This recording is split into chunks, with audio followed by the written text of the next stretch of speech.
Hai rekan ngulikers, pada awal semester kedua tahun 2023 ini, kita akan mengupdate kembali mengenai keadaan angkatan kerja atau profil ketenagakerjaan di Indonesia. Perlu kita ketahui bersama bahwa di tengah melambatnya perekonomian global dan menurunnya harga komoditas produk utama ekspor, data BPS menunjukkan pada triwulan pertama tahun 2023, perekonomian Indonesia tetap mampu tumbuh sebesar 5,03%. Tiga kategori lapangan usaha yang berkontribusi besar terhadap PDB pada triwulan pertama tahun 2023 diantaranya, yaitu industri pengolahan, seperti industri makanan dan minuman, alat angkut, dan logam dasar, perdagangan, seperti perdagangan besar dan eceran, bukan mobil dan sepeda motor, serta perdagangan mobil, sepeda motor dan reparasinya, dan pertambangan tumbuh moderat.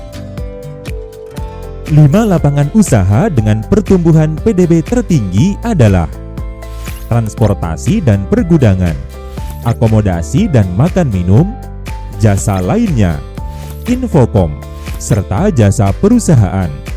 Pertumbuhan 5 sektor ini ditopang oleh peningkatan mobilitas masyarakat, peningkatan kunjungan wisatawan mancanegara, penyesuaian teknologi akibat situasi pandemi COVID-19, serta terselenggaranya beberapa acara nasional dan internasional. Ekonomi triwulan pertama tahun 2023, kelompok provinsi di Pulau Kalimantan dan Pulau Sulawesi tumbuh di atas pertumbuhan ekonomi nasional. Pertumbuhan ekonomi di Pulau Kalimantan dan Pulau Sulawesi ditopang oleh lapangan usaha industri pengolahan dan pertambangan dan penggalian. Rekan nguliker, dengan kondisi perekonomian yang terus menunjukkan kinerja positif dan mampu pulih sejak pandemi COVID-19 dan krisis global lainnya, tingkat kemiskinan juga terus menurun, bahkan sudah lebih rendah dari bulan September tahun 2018. Penduduk miskin pada bulan September tahun 2022 sebesar 9,57%, menurun 0,14 persen poin terhadap bulan September tahun 2021.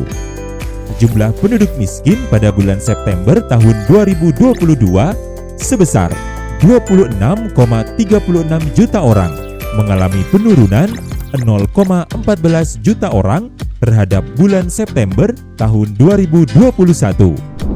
Rekan ngulikers, membaiknya kondisi perekonomian di Indonesia juga ikut menopang perbaikan ketenagakerjaan di Indonesia.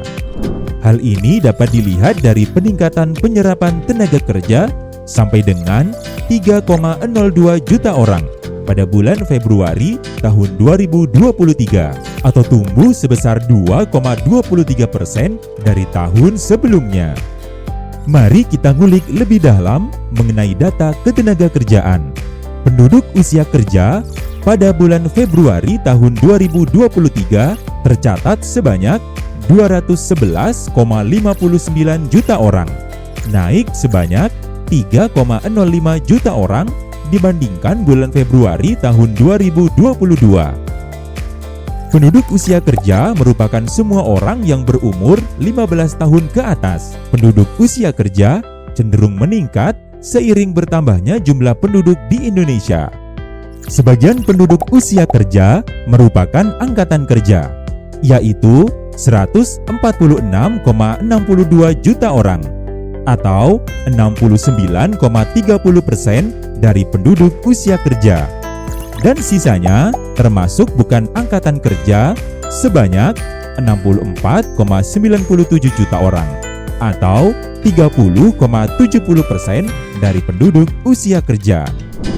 Jumlah angkatan kerja berdasarkan Survei Angkatan Kerja Nasional atau Sakernas pada bulan Februari tahun 2023 sebanyak 146,62 juta orang, naik 2,61 juta orang dibanding bulan Februari tahun 2022. Komposisi angkatan kerja pada bulan Februari tahun 2023 terdiri dari 138,63 juta orang yang bekerja, atau 94,55% dari jumlah angkatan kerja dan 7,99 juta orang pengangguran terbuka atau 5,45% dari jumlah angkatan kerja.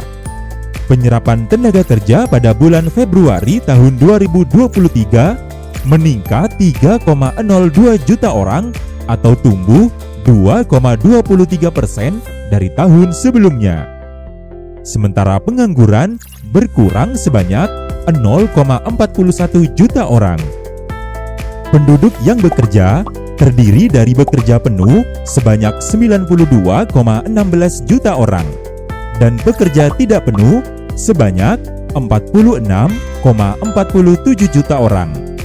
Seiring menguatnya kondisi perekonomian pasca pandemi COVID-19, tingkat partisipasi angkatan kerja atau TPAK terus mengalami peningkatan. Secara umum, TPAK pada bulan Februari tahun 2023 sudah lebih tinggi dibanding sebelum pandemi COVID-19. Tingkat partisipasi angkatan kerja atau TPAK naik sebesar 0,24% poin dari tahun sebelumnya. Pertumbuhan ekonomi juga mendorong penciptaan lapangan kerja yang berdampak pada penurunan tingkat pengangguran terbuka.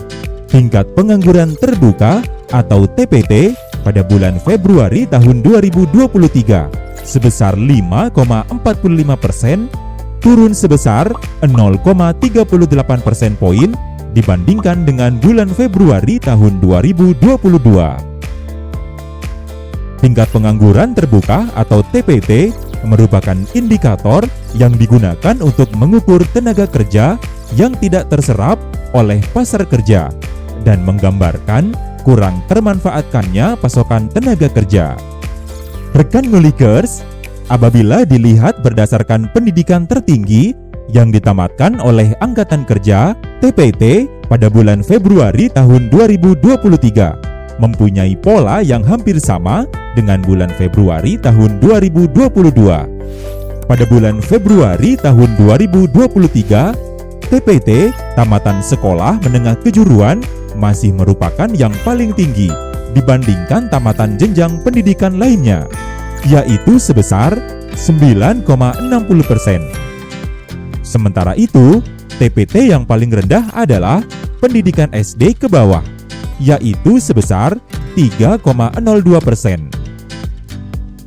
Dibandingkan bulan Februari tahun 2022, penurunan TPT terjadi pada semua kategori pendidikan, dengan penurunan terbesar pada kategori pendidikan sekolah menengah kejuruan, yaitu sebesar 0,78% poin.